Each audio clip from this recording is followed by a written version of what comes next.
그리스도인으로 삶을 살아간다라고 하는 것은 다른 말로 하면 믿음 안에서 사는 것이다 라고 말할 수가 있습니다.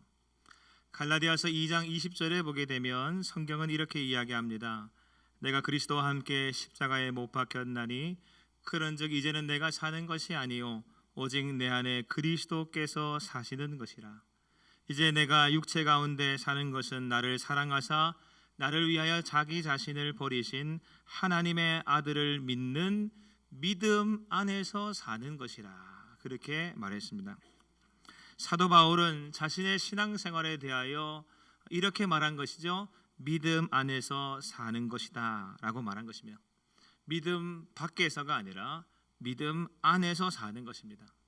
그래서 바울은 고린도 교회에게 보낸 편지에서도 이렇게 주문하였습니다. 너희는 믿음 안에 있는가 너희 자신을 시험하고 너희 자신을 확증하라 하였습니다. 사랑하는 여러분, 오늘 주님을 예배하는 저와 여러분은 지금 믿음 안에 살아가고 계십니까? 그렇다면 믿음 안에 산다는 것은 보다 더 확실하게 무엇을 말하는 것이겠습니까? 이는 다르게 말하면 과거의 삶과는 전혀 다른 완전히 새로운 삶을 산다는 것입니다. 이 변화는 단순히 물리적인 변화가 아니라 화학적이고 근본적인 변화입니다. 세상의 변화는 두 종류가 있습니다. 하나는 물리적인 변화요, 다른 하나는 화학적인 변화입니다. 둘의 차이가 뭔가? 물리적인 변화는 마치 물이 얼음이 되는 것과 같이 변하는 것입니다. 물질의 고유한 성질은 변하지 않았습니다. 유지되었습니다. 그러나 그 상태가 변한 것이죠. 옷이 있습니다. 옷이 찢어지게 되면 물리적으로 변화하는 것이죠. 그러나 그 찢어진 옷은 바느질하여 붙이면 다시 사용할 수 있는 옷이 됩니다. 이러한 변화, 그것을 물리적인 변화라고 그럽니다. 그런데 화학적인 변화가 있습니다. 이 화학적인 변화는 차원이 다릅니다.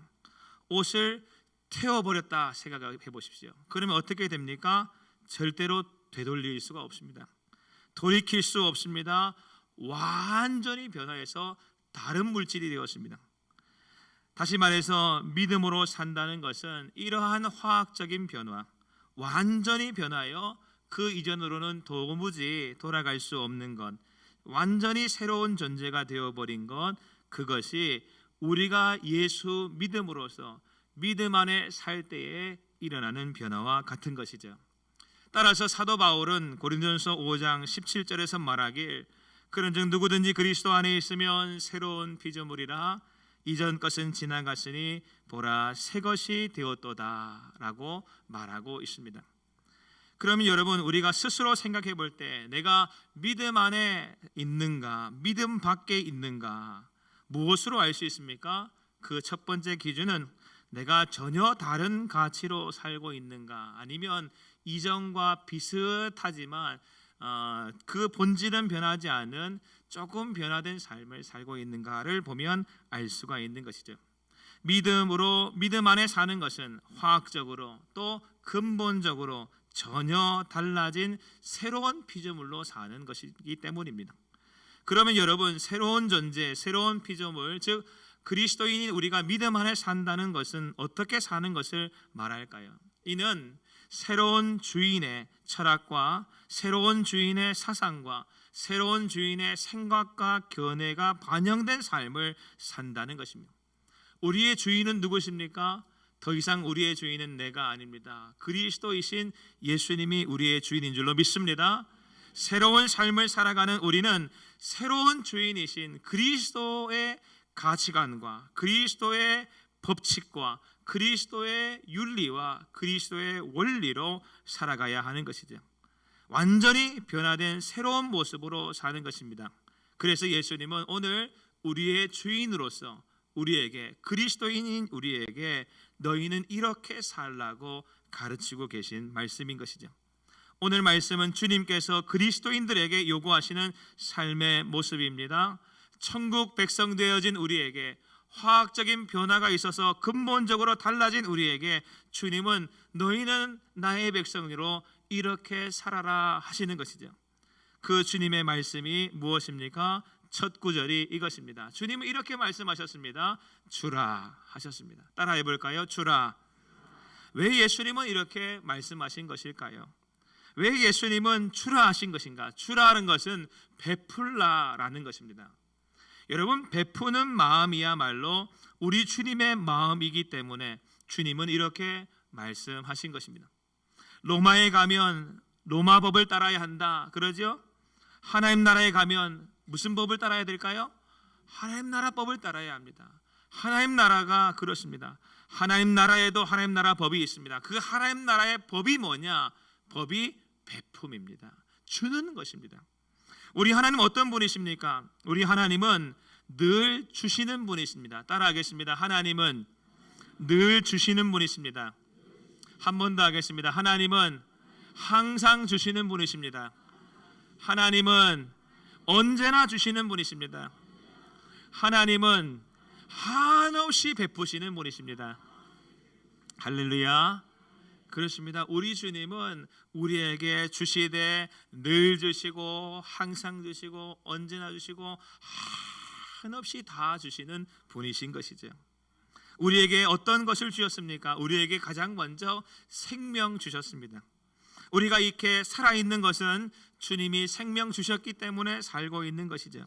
뿐만 아니라 우리 주님은 우리에게 온 세상 만물을 주셨습니다. 그래서 먹고 마시고 입고 안전하게 살아가는 것이죠. 또한 하나님께서는 우리에게 꿈도 주셨고 비전도 주셨습니다. 하나님은 우리에게 건강도 주셨습니다. 사랑하는 가족들도 다 하나님이 주신 것입니다. 나의 자녀들, 내가 아파서 배 아파서 낳은 내 자식이 아니라 하나님이 내게 주신 선물인 것이죠. 우리가 받아 누리고 사는 것 가운데 주님이 주시지 않은 것이 하나도 없음을 고백하는 저와 여러분 될 수 있게 되기를 바랍니다. 그래서 역대상 29장 14절에 다윗은 말하기를 나와 내 백성이 무엇이기에 이처럼 즐거운 마음으로 드릴 힘이 있었나이까? 모든 것이 주께로 말미암아 싸우니 우리가 주의 손에서 받은 것으로 주께 드렸을 뿐이니이다 하였습니다. 바울은 모든 것 다 누구로부터 말미암았다고 고백했습니까? 주님께로부터 말미암았다 했습니다. 사도 바울도 고린도전서 4장 7절에서 이렇게 말합니다. 내게 있는 것 중에 받지 아니한 것이 무엇이냐 하였습니다. 야고보서 1장 17절에서 야고보 사도도 말하기를 가장 좋은 은사와 온전한 선물이 다 누구로부터 오는가? 다 위로부터 빛들의 아버지로부터 내려오나니 그분은 변함도 없으시고 회전하는 그림자도 없으시니라 이렇게 말하고 있습니다. 모세는 이렇게 말했어요. 신명기 8장 18절에 내 하나님 여호와를 기억하라. 그가 내게 재물 얻을 능력을 주셨습니다 하였고, 고린도전서 6장 19절에서 20절에는 너희 몸은 너희가 하나님께로부터 받은 바 너희 가운데 계신 성령의 전인 줄을 알지 못하느냐? 너희는 너희 자신의 것이 아니라 값으로 산 것이 되었으니 그런즉 너희 몸으로 하나님께 영광을 돌리라 하였습니다. 우리가 얻은 재물도 저와 여러분의 육체까지도 다 하나님이 우리에게 주신 것들이다라는 것이죠.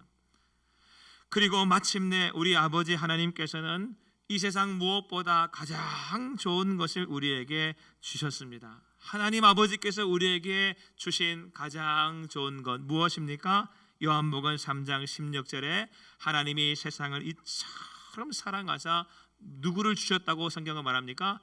독생자를 주셨대요. 예수님이 바로 하나님이 주신 가장 좋은 선물입니다. 독생자를 주셨으니 이는 그를 믿는 자마다 멸망하지 않고 영생을 얻게 하려 하심이라. 할렐루야.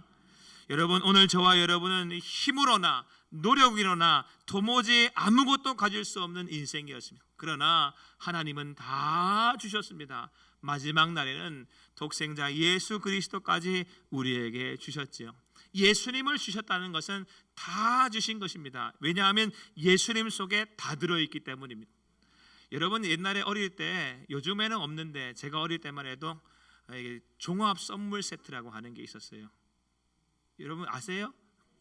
제가 어릴 때 저희 외할아버지가 저희 집에 놀러 오실 때면 너무 좋았어요. 항상 그 종합 선물 세트를 사들고 오셨는데 열면 그 안에 요런 과자 저런 과자, 뭐 옛날에는 계란 과자 이런 게 꼭 들어 있었는데, 계란 드셔보셨어요? 계란 과자, 무슨 새우깡, 뭐 초콜릿, 뭐 별의별 게 그 큰 종합 선물 세트 안에 다 들어 있는 거예요. 그거 하나 받으면 세상을 다 가진 기분이었어요. 예수님이 바로 그렇습니다. 예수님은 하나님이 우리에게 주신 모든 것들의 종합 선물 세트 마지막 완전체 같은 모습인 것이죠. 그래서 예수님을 우리가 받으면, 하나님 아버지로부터 예수님을 받아서 우리가 예수님을 믿게 되면 어떻습니까? 예수 믿음으로 영생을 얻었습니다. 예수 믿음으로 평안이 임했습니다. 예수 믿음으로 구원도 받았습니다. 예수 믿음으로 자유도 얻었습니다. 예수 믿음으로 성령도 받았습니다. 예수 믿음으로 안 받은 것이 없이 다 받게 되었습니다. 우리 주님은 이처럼 예수님까지 내어주심으로 우리를 향하여 다 주시는 분이심을 말씀하고 계시죠. 그러므로 우리는 알아야 됩니다. 베푸는 마음은 사실 우리 주님의 마음이다라는 것이요. 그럼에도 불구하고 간혹 우리가 살다 보면 내가 못 받은 것이 있는 것처럼 여겨질 때가 있습니다. 살다 보면 어려움이 닥칠 때가 있지요. 위험한 일이 있을 수가 있습니다. 해결되지 않는 꼬인 문제들을 볼 때가 있습니다. 그러면 요건 내가 못 받았구나 낙심하고 불평할 때가 있지요. 그러나 그럴 필요가 없습니다. 우리 주님은 예수님도 주시고 이렇게까지 말씀하셨습니다. 우리가 기도할 수 있는 능력도 받게 해주셨습니다. 그래서 기도하기만 하면 어떻게 됩니까? 주님 다 응답하시겠다 했습니다. 요한복음 16장 24절에 지금까지는 너희가 내 힘으로 아무것도 구하지 아니하였으나 구하라 그리하면 받으리니 너희 기쁨이 충만하리라. 요한복음 14장 13절 말씀에도 너희가 내 이름으로 무엇을 구하든지 내가 행하리니 이는 아버지로 하여금 아들로 말미암아 영광을 받으시게 하려 함이라 하였습니다. 여러분, 예수 이름으로 기도하면 조금 부족해 보이는 것까지도 주님께서 다 이제는 주시겠다고 그렇게 약속까지 하셨습니다. 우리 안 받은 게 어디 있습니까? 다 받은 것이죠. 그래서 로마서 8장 32절 말씀에 자기 아들을 아끼지 아니하시고 우리 모든 사람을 위하여 내주시니가 어찌 그 아들과 함께 모든 것을 우리에게 주시지 아니하겠느냐 하였습니다. 사랑하는 여러분, 사실 우리 주님은 어떤 분이신가? 그분은 항상 우리에게 주시는 분이십니다. 우리는 내가 뭔가 주님께 드려야 한다 생각하지만 사실 그렇지 않습니다. 주님이 다 주신 것들로 우리가 먹고 살고 있는 것이고, 주님이 다 주신 것들 가운데 우리가 다시 주님께 조금 드리는 것이죠. 사실 주님이 다 주신 것이며, 저와 여러분은 다 하나님께로부터 받아 그 주신 것으로 누리고 살고 있습니다. 그러므로 우리 주님 말씀하시길, 오늘 말씀에 새로운 피조물 되어진 우리, 변화가 일어난 삶을 살아가는 우리는 주님께서 말씀하신 것처럼 주라, 베풀라, 우리 주님께서 하신 그것처럼 우리도 하라고 말씀하고 계시는 것입니다. 세상 사람들 생각해 보십시오. 그들은 받은 것이 하나도 없습니다. 물론 어떤 때에 보게 되면 그들이 나보다 더 많이 가진 것 같기도 합니다. 돈도 더 많은 것 같고, 명예도 더 많은 것 같고, 권세도 더 많은 것 같고, 힘도 젊음도 건강도 다 나보다 많은 것 같습니다. 그러나 절대로 그렇지 않습니다. 그들의 것은 영원하지가 않기 때문입니다. 잠깐 있는 듯 보이나 곧 사라질 것들입니다. 가져도 영원히 가진 것이 아니기 때문인 것이죠. 야고보서 4장 14절에 내일 일을 너희가 알지 못하는도다. 너희 생명이 무엇이냐? 너희는 잠깐 보이다가 없어지는 안개니라 하였습니다. 예수 없는 인생은 이와 같다는 것이죠. 그러나 우리는 주님이 주신 것들을 영원히 누리는 줄로 믿습니다. 할렐루야. 왜 그렇습니까? 우리 주 예수님을 주셨기에 예수님은 영원히 주시는 분이시기 때문인 줄로 믿습니다. 그래서 우리 주님은 늘 주시는 분, 항상 주시는 분, 언제나 주시는 분, 한없이 주시는 분이 되어지는 것입니다. 여러분, 선물 주는 사람이 있습니다. 선물 주는 사람은 모든 것을 그 편에서 준비했습니다. 선물 받는 사람이 준비한 건 하나도 없죠. 선물은 다 선물 주는 편에서 준비한 것입니다. 선물 구입에 들어간 비용, 선물 포장에 쓴 시간, 선물 사러 가는 데 투자한 에너지, 선물을 어떤 때에 어떻게 전달하면 더 내 마음을 잘 전달할 수 있을까 애쓰고 고민한 흔적들이 역력한 그런 선물들 다 선물 주는 편에서 준비했습니다. 그러면 선물 받는 사람이 해야 할 일은 무엇입니까? 감사히 받는 것이죠. 기뻐함으로 받는 것입니다. 그런데 받지 않으려 하기 때문에 얻지 못하는 것이고 거절하기 때문에 못 받는 것이죠. 사랑하는 여러분, 이처럼 우리 주님은 우리에게 다 주시는 분이십니다. 따라서 우리는 주시는 그것을 받아야 할 줄로 믿습니다. 그런데 이렇게 많이 다 받은 우리가 무엇 해야 한다는 것입니까? 우리 주님이 내 안에 계셔서 나와 함께 하심으로 말미암아 주님의 성품 그것이 우리에게도 나타나야 한다는 것이죠. 우리도 바로 주어야 한다, 베풀어야 한다, 나누어야 한다고 말씀하고 계시는 것입니다. 여러분, 처음부터 우리 것이 아니었습니다. 다 우리가 받은 것들입니다. 우리가 마음을 열지 못했기 때문에 받지 못한 것이 수두룩하고 받은 것들은 내 것이 아니기에 나누어야 하는 것이죠. 오늘 말씀에 주라라고 하는 이 말씀은 결코 돈만 말하지 않습니다. 오늘 이 말씀 참 좋지만 부담스럽습니다. 왜? 우리 주님이 내 돈 가져가시는 것 같거든요. 그래서 자꾸 나보고 돈 나누라고 하는 것 같아요. 그런데 그게 아니고요. 오늘 우리 주님은 받는 것을 나누라고 하시는 것입니다. 여러분, 돈 받으셨습니까? 하나님으로부터? 그러면 돈을 나누는 것이죠. 주님으로부터 받은 그것을 베풀고 나누는 것입니다. 그런데 우리 주님으로부터 지식을 받았습니까? 그러면 지식을 나누는 것입니다. 우리 주님으로부터 젊음을 받으셨습니까? 젊음을 나누는 것이고, 힘을 받았으면 힘을 주는 것이고, 위로를 받았으면 위로를 주는 것입니다. 용서를 받았으면 용서를 주는 것이고, 사랑을 받았으면 사랑을 주는 것이요, 자유를 받았으면 자유를 나누고, 은혜를 받았으면 은혜를 주는 것입니다. 우리 주님은 하나도 주시지 않고 주라 말씀하지 않으셨고 이미 다 주시고 주라 하시는 분이신 것입니다. 따라서 내가 주님께서 주라 하시는 이 말씀 앞에서 내가 잘 줄 수 있는 사람이 되려고 한다면 내가 뭘 받았는지를 먼저 아는 것이 필요합니다. 그때 우리는 주님 말씀 따라 줄 수 있는 자가 되는 것이죠. 먼저 주님의 마음은 이렇게 베푸는 마음입니다. 또한 둘째로 베품은 우리 주님의 명령입니다. 오늘 말씀해 보게 되면 우리 주님이 주라 명령하셨습니다. 명령이라고 하는 것은 하면 좋고 안 해도 뭐 상관없이 괜찮은 것인가? 그렇지 않습니다. 명령은 반드시 해야 하는 것입니다. 선택이 아니라 의무입니다. 그걸 명령이라 그럽니다. 오늘 말씀해 보게 되면 우리 주님께서 주라 명령하셨습니다. 왜 우리 주님은 우리에게 우리가 감당할 수도 없을 만큼 많이 주신 것일까요? 그것은 내가 혼자 먹고 독식하라고 주신 것이 아닙니다. 주시고 말씀하시길 주라 명령하고 계시는 것이 나누라는 것입니다. 마가복음 6장에 보게 되면 예수님께서 배를 타고 한적한 곳으로 가셨을 때에 그 예수님을 쫓아 많은 사람들이 모여들었다라고 하는 이야기가 있습니다. 큰 무리가 예수님을 따라왔습니다. 그리고 예수님이 그들을 보셨을 때 저들이 목자 없는 양 같음으로 인하여 불쌍히 여기셨습니다. 그래서 하나님의 말씀으로 그들을 가르쳐 주시고 그렇게 때가 저물었을 때 먹을 것도 주시라고 말씀하셨습니다. 그때 제자들이 말하죠. 이곳은 빈들입니다. 날이 저물었습니다. 무리를 보내어서 두루 촌과 마을로 가서 다 무엇을 사 먹게 하십시오. 그랬습니다. 그때 예수님이 뭐라고 말씀하셨습니까? 이렇게 말씀하셨습니다. 너희가 먹을 것을 주라 하셨습니다. 너희가 먹을 것을 주라 하시는 이 말씀은 예수님께서 굶주리고 지친 군중들을 향하여 제자들에게 내리신 사랑과 나눔의 명령입니다. 주라 베풀라 하신 것이죠. 그러자 제자들이 금방 생각하기를 우리가 어떻게 줄 수 있는가? 저들을 먹일 만한 200데나리의 떡이 우리한테 있는가? 200데나리의 떡을 사와서 어떻게 먹이는가? 이렇게 계산했습니다. 우리는 못한다는 것이죠. 그때 주님이 무엇을 하셨는가 하면 충분히 다 먹고도 남을 것들을 제자들 손에 지켜주셨습니다.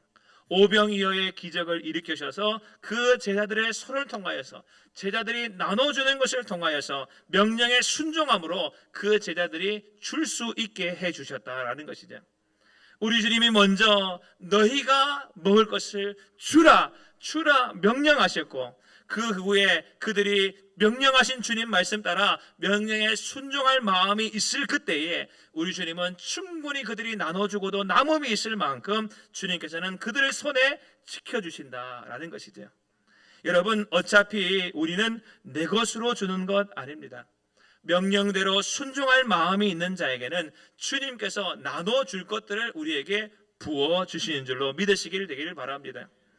여러분, 그리고 더 놀라운 것이 있습니다. 오늘 말씀에 보게 되면 우리 주님께서는 주라 명령하신 후에 그 명령을 말씀만 하신 것이 아니라 그 명령에 순종할 때에 우리에게 더해지는 보상과 축복도 있음을, 그 보상과 축복은 오히려 더 어마어마할 것임을 주님께서 말씀하십니다.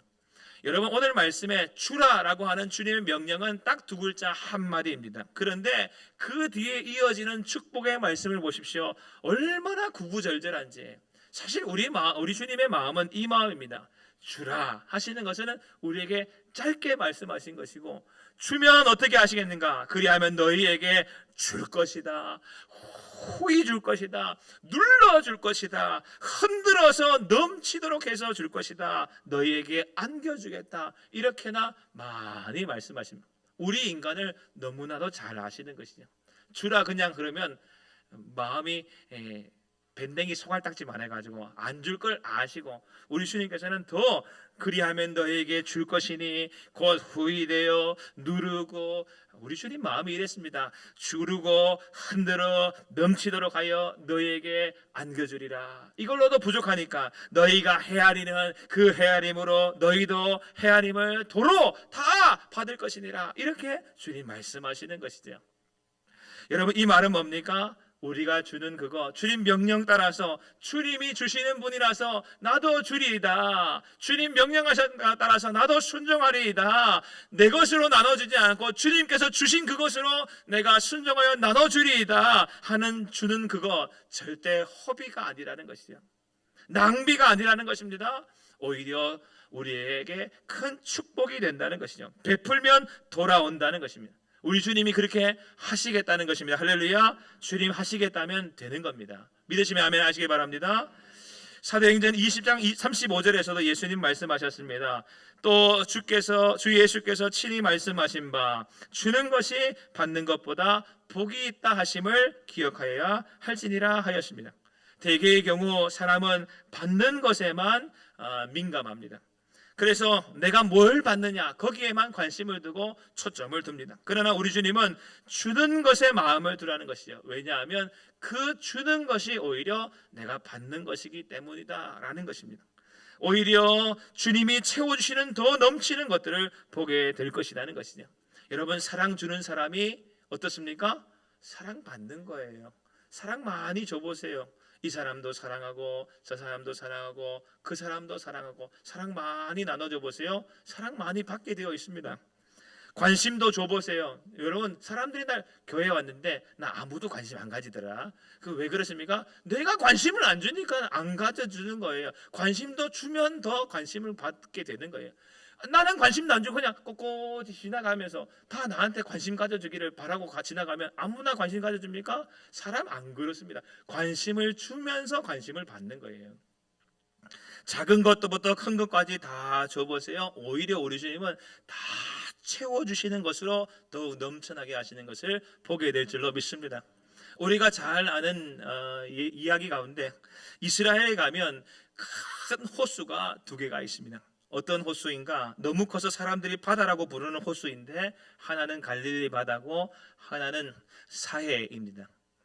갈릴리 바다, 사해 둘 다 큰 호수예요. 그런데 이 둘에는 차이점이 있습니다. 갈릴리 바다는 사시사철 푸르고 잎이 청청한 나무들이 그 곁에 가득하고, 호수에는 물고기들이 살고, 그래서 베드로를 비롯한 예수님의 제자들 다 그 갈릴리 바다에서 물고기 잡으면서 생활했었죠. 그런데 사해는 어떻습니까? 사해는 염분이 높아서 매우 짜고 수영할 줄 모르는 사람도 거기 들어가면 몸이 둥둥 뜬다고 그러죠.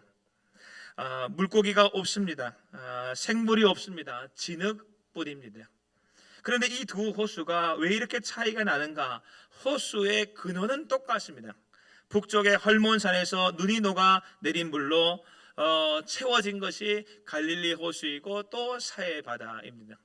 그런데 갈릴리의 호수는 어떻습니까? 그 물을 받아서 자기도 풍성하게 할 뿐만 아니라 그 물을 요단강을 통하여 흘려보내죠. 그러니 어떻게 됩니까? 더 풍성한 샘물이 들어오는 것이죠. 그 물이 사해로도 들어가고 다 들어가는 것입니다. 그런데 사해는 어떻습니까? 그 물을 받기만 하고 다른 곳으로 흘려보내는 일이 없습니다. 그러니 죽은 바다 사해가 되어버리는 것입니다. 사랑하는 여러분, 베푸는 것이 복인 이유는 그것이 자선이기 때문이 아니라 하나님께 드리는 제사이기 때문입니다. 그래서 히브리서 13장 16절에 성경은 이렇게 우리에게 이야기합니다. 히브리서 13장 16절 말씀 같이 한 목소리로 읽겠습니다. 시작. 오직 선을 행함과 서로 나누어 주기를 잊지 말라. 하나님은 이 같은 제사를 기뻐하시느니라 하였습니다. 이것이 제사라는 것이죠. 하나님께 드리는 제사랍니다.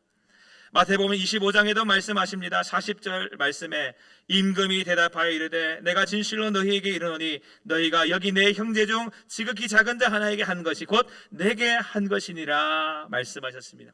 우리의 나눠줌, 베품, 주님께로부터 받은 그것을 주라 하셔서 우리가 힘써 나눠주는 것은 하나님이 기억하실 만한 제사가 되기 때문이죠. 그래서 이 베풀미 우리에게 복이 되어지는 것입니다. 많은 성도들이 예배란 뭔가? 예배는 단지 이렇게 한정된 교회 건물 안에서 함께 모여서 말씀을 읽고 기도하고 찬양하는 정해진 의식이 예배라고 생각하지만 하나님은 그렇게만 말씀하지 않으십니다. 하나님이 일정한 틀에 제한되시는 분이 아니기 때문입니다. 그래서 우리 주님께서는 우리가 살아가는 삶의 행위를 통하여서 특별히 선을 행하고 서로 나누어 주기를 잊지 아니하며 그렇게 주님께서 주라 하신 명령 따라서 힘써 주기를 힘쓰는 그 행위를 통하여 그것을 제물로 받으시고 제사로 받아 기뻐하시는 분이라고 성경은 말하고 있는 것입니다. 사랑하는 여러분, 빌립보서 4장 18절 말씀에서도 사도 베드로는 빌립보 교회에게 이렇게 말했습니다. 내게는 모든 것이 있고 또 풍부한지라 그러나 에바브로디도 편에 너희가 준 것을 받음으로 내가 풍족하니 빌립보 교회가 에바브로디도라고 하는 사람을 통하여 풍족하게 선교비를 보내왔거든요. 그러면서 바울이 뭐라 말하냐면 이것은 받으실 만한 향기로운 제물이요 하나님이 받으시는 향기로운 제물이요 하나님을 기쁘시게 한 것이라 하였습니다. 사랑하는 여러분, 우리는 나눠줌으로 말미암아 하나님을 기쁘시게 하는 예배를 드릴 수 있게 되기를 바라고 또한 이것으로 인하여 우리 모두가 더 많은 것을 누리는 축복을 누리게 될 수 있게 되기를 바랍니다. 성경에 보게 되면 이 나누어 주고 베풀므로 인하여 복받은 사람들이 수두룩합니다. 그런데 제가 몇 명만 말씀을 드리려고 하는데 믿음의 조상 아브라함이 있습니다. 이 아브라함은 베푸는 것을 참 즐겨했던 사람이었던 것을 알게 됩니다. 한 번은 자기 집 앞에 앉아 있었는데 사람 셋이 그의 집 앞에 당도하게 되었습니다. 그가 달려가서 그래서 무엇하였는가? 그 세 사람이 지나가는 것을 보면서 맞이해서 우리 집에 오십시오. 귀하게 준비한 식사를 대접했으며 가만히 보니 세 분은 누굽니까? 하나님과 두 천사들이었습니다. 그래서 처음에는 아브라함이 알지 못하고 베풀었으나 베푼 것이 하나님을 부지중에 대접한 것이 되었죠. 하나님께서는 아브라함의 그 극진한 대접을 받으시고서 그에게 두 가지 복을 베풀어 주시는데 한 가지 복은 뭐였는가? 늙은 아브라함에게 아들을 주시겠다고 말씀하신 것이었습니다. 두 번째는 무엇이었는가? 하나님이 하려고 하는 일을 아브라함이 미리 알게 해준 것이었습니다. 하나님은 소돔과 고모라가 죄악으로 넘쳐나는 땅이어서 그 땅을 심판하러 가시는 길이었는데 그것을 아브라함에게 미리 알려주셨습니다. 아브라함이 그때서야 알게 됐죠. 소돔과 고모라 땅 거기 롯이 살고 있는데 내 조카가 살고 있는데 그래서 아브라함이 간구합니다. 하나님 앞에 하나님 의인 50명이 있어도 그 땅을 심판하실 것입니까? 아니 내가 넘어가겠다. 하나님 의인 45명이면 어떻게 하시겠습니까? 하나님 40명이면 어떻게 하시겠어요? 하나님 30명이면 어떻게 하시겠어요? 또 몇 명일까지죠? 하나님 20명이면 어떻게 할까요? 그 다음 또 몇 명이에요? 하나님 10명, 의인 10명 있으면 어떻게 하시겠습니까? 하나님 그때도 용서하시겠다 했어요. 그러나 소돔과 고모라는 망했죠. 의인 10명이 없어서 망했습니다. 그런데 롯은 그 가운데서 구원을 받았습니다. 롯이 뭔가를 잘해서 구원받지 않았습니다. 아브라함이 하나님으로부터 복을 받아서 하나님이 그 아브라함을 기억하셔서 롯을 구원내신 것이죠. 믿음의 사람 아브라함은 베풀기를 즐겨함으로 인하여 하나님이 그에게 아들도 주시고 뿐만 아니라 그를 통하여 조카 롯도 구원받도록 은혜 베풀어 주신 것입니다. 사도행전 10장에 보게 되면 고넬료라고 하는 백부장의 이야기가 나옵니다. 이 사람은 이달리아 부대의 백부장이었는데 그가 주님으로부터 큰 은혜를 입게 되었습니다. 그는 어떻게 그런 큰 복을 받게 되었는가? 그의 삶의 베품이 그가 받은 은혜와 무관하지가 않았다라는 것을 성경을 읽어보면 알게 됩니다.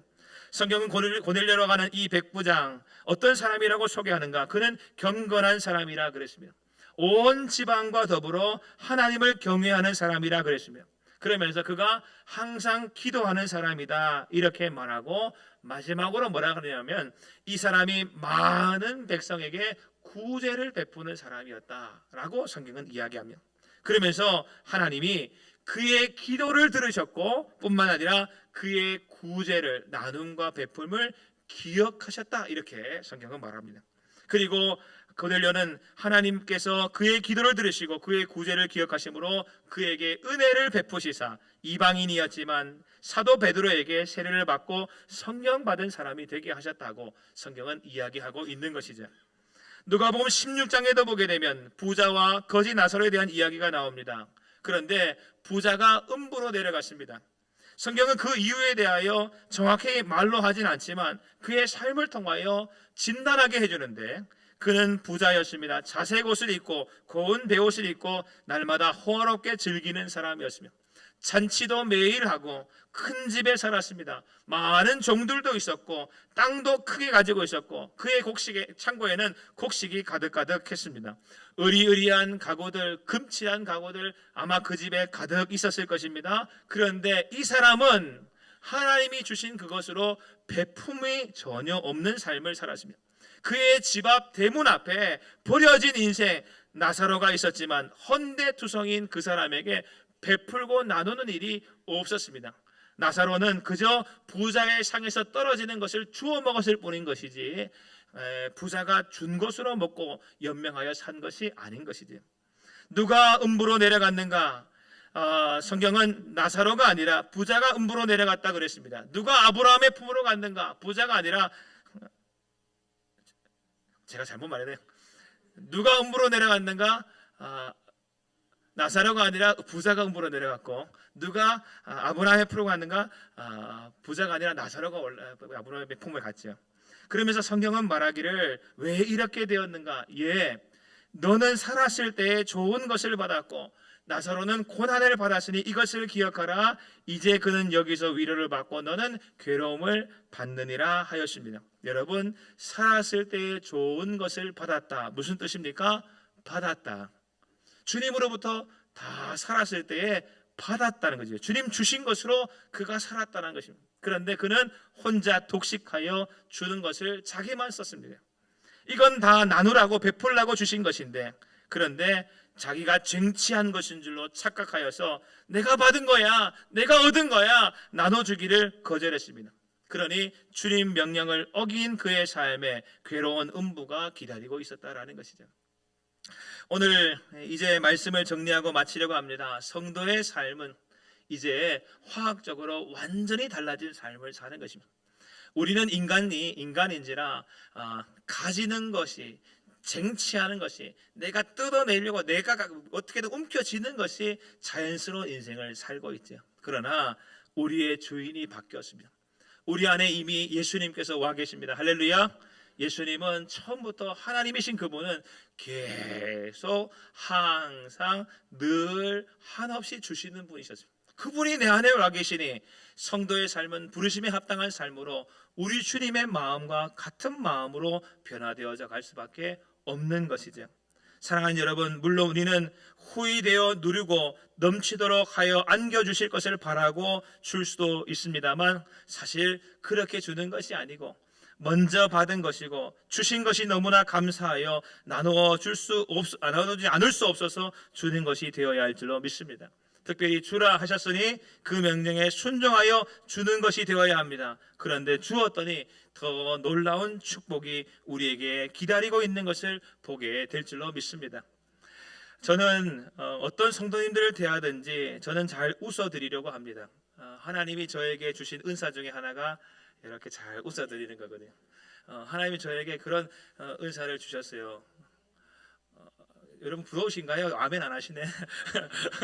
그래서 저는 참 모르겠어요. 이게 그냥 속은 어떻든지 간에 잘 웃어요. 그러니까 하나님이 좀 찌르면 그냥 막 웃게 되는 것 같아요. 그래서 잘 웃어 줍니다. 그런데 제가 웃는 것에는 하나의 목적도 있습니다. 내가 이렇게 웃는 것도 주는 거예요. 웃어주는 겁니다. 그렇게 웃어주면 주님이 나를 위하여 웃으시는 모습을 볼 거라는 것을 알기 때문이며, 내가 사랑을 주면 사랑을 주시는 주님을 보게 되고, 내가 웃어주면 나를 향하여 웃어주시는 주님의 모습을 보게 돼요. 그런 그림들 있잖아요. 이렇게 제가 어디 뭐 카카오톡 프로필 옛날에 제가 엄청 오랫동안 했던 게 예수님 웃으시는 얼굴이었거든요. 그나저나 우리 주님이 웃으시는 얼굴을 그렇게 좋아요. 나를 보면서 웃어줬으면 좋겠어. 이렇게 하지 않으시고 웃어주셨으면 좋겠다. 그래서 저도 항상 웃어주기를 소망하는데, 사랑하는 여러분, 누가복음 6장 31절에 남에게 대접을 받고자 하는 대로 너희도 남을 대접하라. 우리 주님으로부터 대접받고 싶습니까? 그러면 우리 주변에 있는 많은 사람들에게 주라 하신 그대로 우리도 남을 대접하면 주님께서 이미 주실 줄로 믿습니다.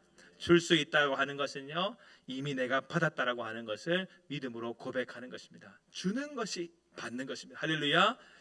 우리가 잘 아는 오래된 찬양 가운데, 복음성가 가운데 이런 찬양이 있습니다. 사랑은 참으로 버리는 거 아세요? 버리는 거 사랑은 참으로 버리는 거 더 가지지 않는 거. 이거 2절이 있는데 아세요? 2절은 사랑은 참으로 섬기는 것 사랑은 참으로 섬기는 것 더 가지지 않는 것. 3절도 있습니다. 사랑은 참으로 베푸는 것 사랑은 참으로 베푸는 것 더 가지지 않는 것. 4절 있을까요 없을까요? 있어요. 사랑은 참으로 다 주는 것 사랑은 참으로 다 주는 것 더 가지지 않는 것. 4절까지만 있습니다. 그런데 이 사랑이 뭐냐면 우리 주님의 사랑이죠. 우리 주님은 자신을 버리시는 사랑으로, 우리 주님은 섬기는 사랑으로, 우리 주님은 베풀어 주시는 사랑으로, 우리 주님은 다 주시는 사랑으로 우리에게 이미 다 주셨습니다. 주님의 마음을 품은 우리 모두도 주님과 같은 마음을 가지게 되시기를 주님의 이름으로 간절히 축원드립니다. 아멘. 기도하겠습니다.